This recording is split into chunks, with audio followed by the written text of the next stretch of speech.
اپنے بچوں کی فکر ماں کی کوکھ سے کرنی ہے. ماں کے پیٹ اس کا پہلا مدرسہ ہے اور دوسرا اس کا مدرسہ ماں کی گود ہے.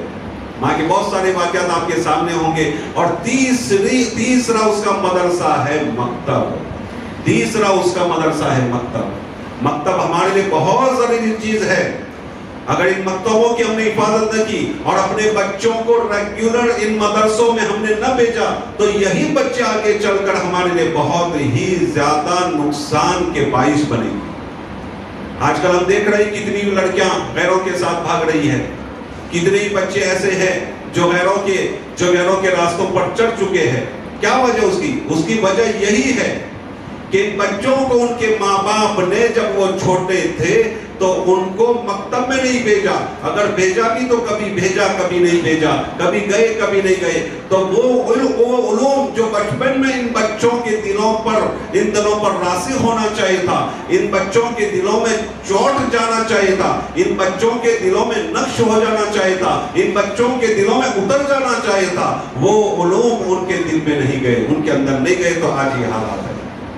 حضرت مفتی شفیع صاحب رحمۃ اللہ علیہ فرمایا کرتے تھے کہ ہم نے کچھ لوگوں پر ریسرچ کیا جو شریعت مطہرہ کے بارے میں اولفل بکنے والے تھے کہ نماز کچھ نہیں ہے, فلاں کچھ نہیں ہے, فلاں کچھ ہے, حالانکہ مسلمان ہیں پھر بھی وہ اس طرح بک رہے تھے.